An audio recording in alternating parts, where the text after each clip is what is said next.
Tamil high speed 150 words per minute, July 1994, speed number 23, second paper, get ready, start.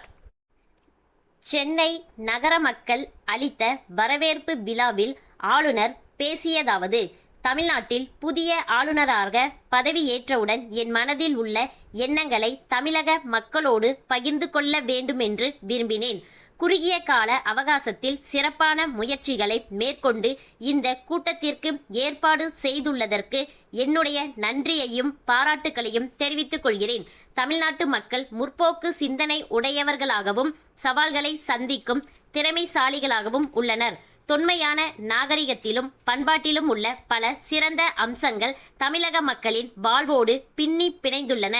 இத்தகைய பெருமைகளை உடைய மாநிலத்திற்கு ஆளுநராக தொண்டாற்ற கிடைத்த சந்தர்ப்பத்தை அரிய வாய்ப்பாக எண்ணி மகிழ்கிறேன். தமிழ்நாட்டின் தலைவர்களான மூதறிஞர் ராஜாஜி, பெருந்தலைவர் காமராஜர், பேரறிஞர் அண்ணா போன்றவர்கள் இந்திய நாட்டிற்கு, குறிப்பாக தமிழகத்திற்கு ஆற்றிய தன்னலமற்ற பணி பாராட்டுக்குரியது. நிர்வாகத்தில் அவர்கள் சிறந்த நெறிமுறைகளை கடைபிடித்து வந்தனர். மக்கள் சேவையை ஒரு புனித சேவை என்று எண்ணி அவர்கள் பணியாற்றினர். அவர்களின் வழி வந்துள்ள நாமும் நல்ல எண்ணங்களுடன் நாணயமான முறையில் செயல்படுவோம். அரசு நிர்வாகம் சாதாரண மனிதனின் நலத்திற்கும் நல்வாழ்விற்கும் உதவுவதாக அமைதல் வேண்டும். அரசின் நலத்திட்டங்களின் பயன் சமுதாயத்தின் அடித்தளத்தில் உள்ள ஏழை எளிய மக்களை சென்று சேர வேண்டும் என்பதே என்னுடைய விருப்பமாகும். தமிழ்நாட்டில் எல்லா சமய மக்களும் ஒரு தாய் மக்களைப் போல பழகி வரும் பண்பாடு காலம் காலமாக பின்பற்றப்பட்டு வரும் நல்ல முன்மாதிரியாகும். இந்த நடைமுறைக்கு மாசு ஏற்படுவதைப் போல அங்கொன்றும் இங்கொன்றுமாக சில இடங்களில் சமீப காலமாக நடந்து வரும் கலவரங்கள் விரும்பத்தகாதவையாகும். மத நல்லிணக்க உணர்வையும் ஒருமைப்பாட்டையும் சீர்குலைக்க முயன்றிடும் சமூக விரோத சக்திகளை நாம் அடையாளம் கண்டு முறியடிப்பதின் மூலமே அவர்களின் தீய நோக்கங்களை வேரோடு களைய முடியும். வீண் வதந்திகளை பரப்பி வரும் இந்த சக்திகளுக்கு யாரும் இடம் தரவோ இரையாகவோ கூடாது. சட்டம் ஒழுங்கை பாதிக்கும் இந்த சம்பவங்கள் நடைபெறாத வகையில் காவல்துறை மக்களுக்கு பாதுகாப்பு வழங்க வேண்டும். தொன்று தொட்டு அமைதி பூங்கா என்று பெயர் பெற்று வரும் தமிழ் மாநிலத்தில் பல்வேறு சமுதாய மக்களும் ஒன்று கூடி எந்தவிதமான வேற்றுமையையும் வெளிக்காட்டிடாமல் வாழ்வதை அறிந்து நான் மகிழ்ச்சி அடைகிறேன். தமிழ்நாட்டின் விண்ணை தொடும் கோபுரங்களை கொண்ட ஆலயங்கள் இம்மண்ணின் வரலாற்று சிறப்பினையும் கலை உணர்வையும் உலகத்திற்கு எடுத்துக்காட்டும் பொக்கிஷங்களாக விளங்கி வருகின்றன. ஒரு சில ஆலயங்கள் சரியான பராமரிப்பு இல்லாமல் பாழடைந்த நிலையில் உள்ளன. இத்தகைய ஆலயங்களை சீரமைத்து பராமரிக்க மாண்புமிகு தமிழக முதலமைச்சர் அவர்கள் ஒரு புதிய திட்டத்தை உருவாக்கி இருப்பதாக அறிகிறேன்.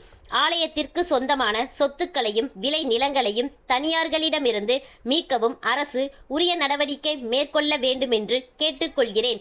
இன்றைய சேமிப்பு நாளைய முதலீடு என்று சொல்வார்கள். இன்றைக்கு இருக்கிற சூழ்நிலையில் நிதி நெருக்கடி எல்லா மாவட்டங்களிலும் மிகவும் கடுமையாக உள்ளது. சிறு சேமிப்பு துறையின் மூலம் மக்களிடையே சேமிக்கும் பழக்கத்தை ஊக்குவிக்க தமிழக அரசு மேற்கொண்டுள்ள முயற்சிகள் இந்தியாவின் பிற மாநிலங்களுக்கும் வழிகாட்டியாக அமைந்துள்ளது. இந்த நிலையில் மாநில அரசும் தன் செலவினங்களில் சிக்கனத்தை கடைபிடிக்க வேண்டியது அவசியமாகும். ஆடம்பரமான விழாக்களையும் அவசியமற்ற செலவுகளையும் முற்றிலுமாக தவிர்க்க வேண்டும். இவ்வாறு மேற்கொள்ளப்படும் நடவடிக்கைகளால் திட்ட பணிகளுக்கான நிதி தேவையான அளவுக்கு கிடைக்கும் என்பதை சுட்டிக்காட்ட விரும்புகிறேன். தமிழகத்தின் தலைநகரமான சென்னை மாநகரத்திற்கு மற்ற மாநிலங்களிலிருந்தும் அயல் நாடுகளிலிருந்தும் வருகை தரும் சுற்றுலா பயணிகள் உலக புகழ் வாய்ந்த மெரினா கடற்கரையை பார்வையிடாமல் செல்வதில்லை.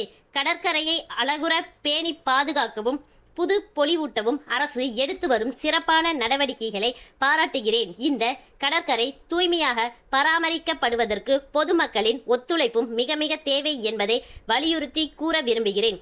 புகழ்மிக்க தமிழ்நாட்டின் முதல் ஊழியன் என்ற முறையில் என்னுடைய கடமைகளையும் பொறுப்புகளையும் நிறைவேற்றுவதில் இந்திய நாட்டின் தந்தை மகாத்மா காந்தியடிகள் விட்டு சென்ற சீரிய கொள்கைகளை பின்பற்றி செயல்படுவேன் என்று உறுதி அளிக்கிறேன். ஆளுநர் பதவி என்பது மத்திய மாநில அரசுகளுக்கு இடையே உள்ள ஒரு பாலம் போன்றது என்றால் அது மிகையாகாது. அந்த பாலம் பழுதுபடாமல் இருப்பதற்கும் வலிமை பெறுவதற்கும் உறுதுணையாக செயலாற்றுவதே என்னுடைய குறிக்கோளாக இருக்கும். தமிழக மக்களின் முன்னேற்றத்திற்கும் தமிழ்நாட்டின் வளர்ச்சிக்கும் என்னால் இயன்ற எல்லா வகைகளிலும் பாடுபடுவேன் என்று தெரிவித்து என் உரையை முடிக்கிறேன். ஸ்டாப்.